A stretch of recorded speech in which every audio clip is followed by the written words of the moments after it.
Pour cette troisième vidéo, nous considérons comment parcourir les éléments qui sont stockés dans un arbre et donc comment visiter tous les nœuds. Alors il y aura deux approches principales possibles, le parcours en profondeur et le parcours en largeur. Commençons donc par le parcours en profondeur en nous posant la question simple, comment visiter tous les nœuds d'un arbre. Alors la solution la plus simple, ça consiste à agir récursivement.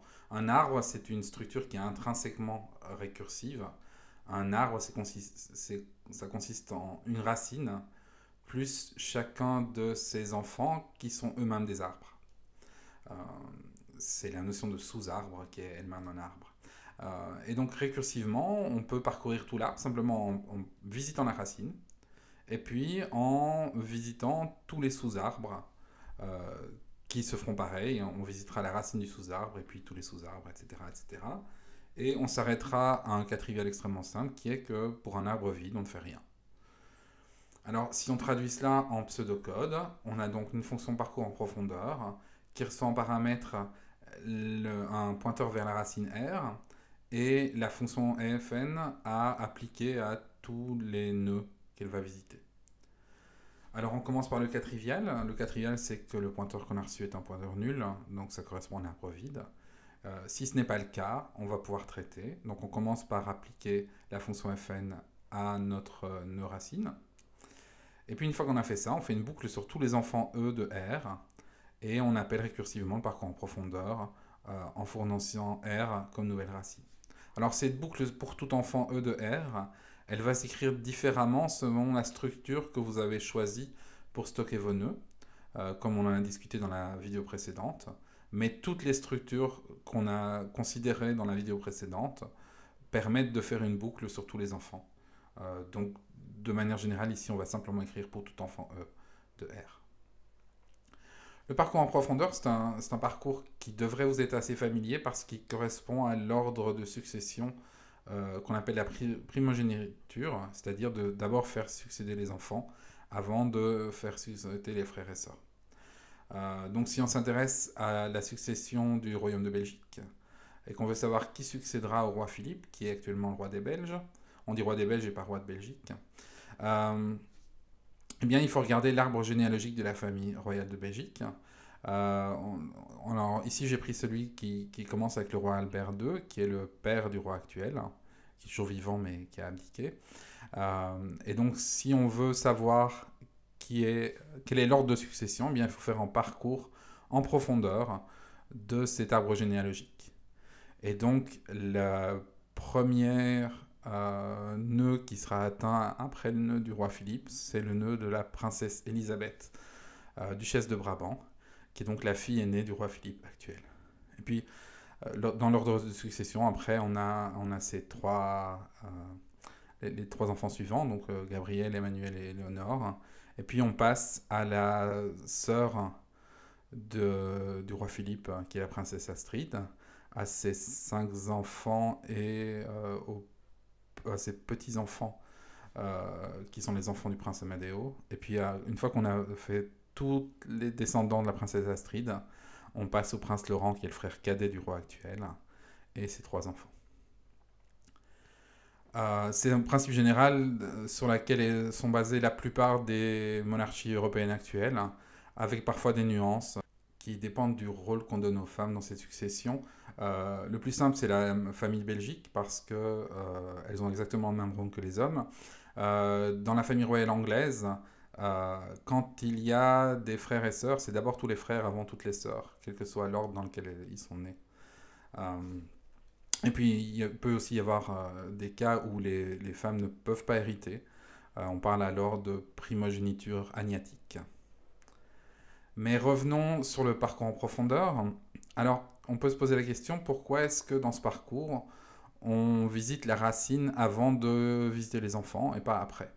Et c'est une question tout à fait légitime. On peut très bien réécrire notre fonction dans l'autre sens. Alors cette fois-ci, on va l'appeler post-ordre, parce que quand on fait cela, on appelle cela un parcours en profondeur post-ordonné, tandis que le parcours précédent était préordonné. Alors, ça va faire les mêmes appels, strictement les mêmes appels récursifs, simplement on va traiter la racine après ses enfants plutôt qu'avant. Et parfois c'est très utile, notamment c'est utile quand il s'agit de détruire la structure, où il est avantageux de ne pas détruire la racine tant qu'on n'a pas parcouru tous ces enfants, parce que c'est dans la racine qu'on a stocké l'information de quels sont tous les enfants. Illustrons ces deux parcours en pré-ordre et en post-ordre avec notre arbre qui nous suit sur toute cette présentation. Alors d'abord, les appels récursifs seront toujours les mêmes. Si on les suit, on va voir cet ordre-là, qui vous est assez familier parce que quand on a étudié la récursion, on représentait les appels récursifs sous forme d'un arbre, et donc c'est exactement ce même type de parcours qui a lieu.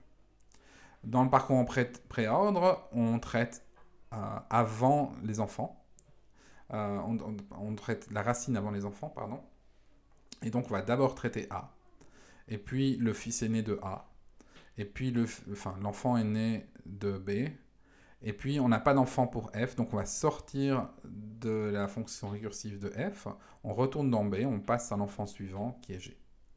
On continue avec l'enfant aîné de G qui est L. L n'a pas d'enfant, on retourne dans G. On passe à l'enfant suivant qui est M. M n'a pas d'enfant, on retourne dans G. G n'a plus d'enfant à traiter, on retourne dans B. B n'a plus d'enfant à traiter, on retourne dans A. Et dans la fonction qui traite A, on passe à l'enfant suivant qui est C. Et puis on continue ainsi. D, H, E, I, J et K. Ce qui nous donne un parcours en profondeur ainsi. Ça, c'était le pré-ordre. Pour le post-ordre, on aura exactement le même appel récursif. Si on regarde la fonction, elle est strictement pareille en termes d'appel récursif. La différence, c'est l'ordre dans lequel on traite les choses. On traite la racine après avoir traité tous les enfants. Donc A sera le nœud qui sera traité en dernier. Et donc, si on suit le parcours tel qu'il est exécuté, on entre dans la fonction pour A, qui appelle B, qui appelle F. Et puis, F n'ayant pas d'enfant, on ressort. Et c'est au moment où on ressort qu'on va traiter F.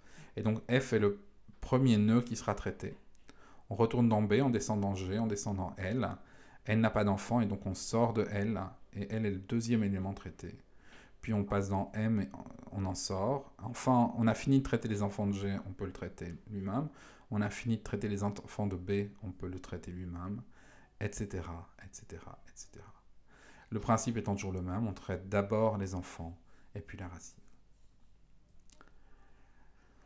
Alors, ces deux parcours ont des applications tout à fait légitimes.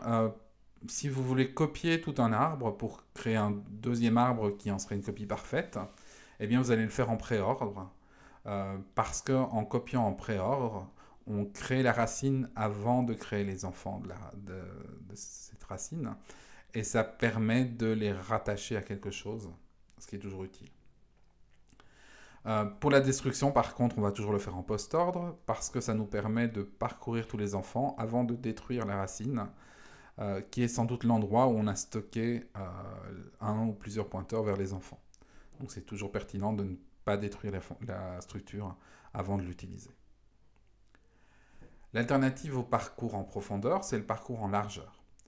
Alors le but du parcours en largeur, c'est de visiter tous les nœuds de l'arbre, mais niveau par niveau. Donc si je prends mon arbre en bas à droite, je vais d'abord faire le niveau 1, c'est A, puis le niveau 2, c'est B, C, D, E, puis le niveau 3, c'est F, G, H, I, J, K, et enfin le niveau 4, L, M. La question dans ce parcours-là, c'est comment est-ce que je vais faire pour savoir que le nœud F doit suivre le nœud E dans mon parcours en largeur. Et c'est une question importante parce que il faut se poser la question, si je le programme, quand est-ce que j'ai une chance de savoir qu'il y a un nœud F? Et F, eh bien, c'est l'enfant de B, et donc c'est forcément quand j'ai parcouru B que j'ai appris que F existait. Et donc, je dois me souvenir que F existe et qu'il a un certain ordre dans mon parcours en largeur, depuis le moment où je parcours B jusqu'au moment où je parcours E, et après avoir parcouru E, je dois savoir que je dois passer à F.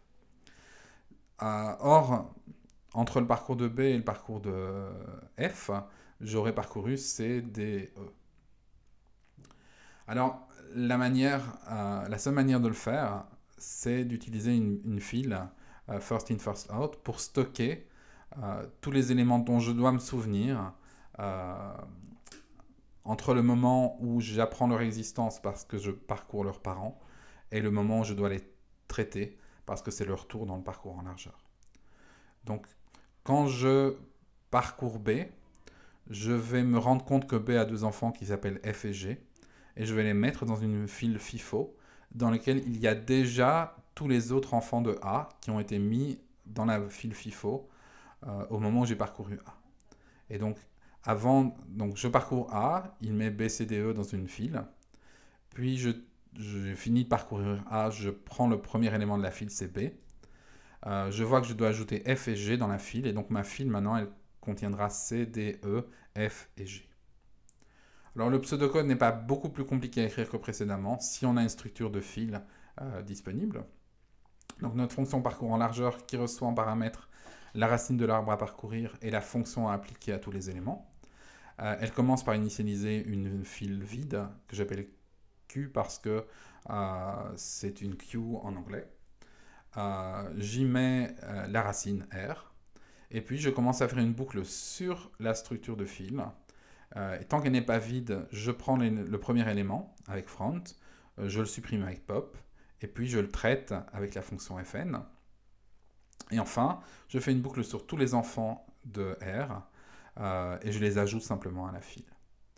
Donc la boucle sur les enfants ajoute des éléments dans la file et puis le début de la boucle tant que en supprime un par un. Et on fait ça jusqu'à ce que tous les éléments aient été parcourus et donc soit été ajoutés d'abord dans la file et puis retirés.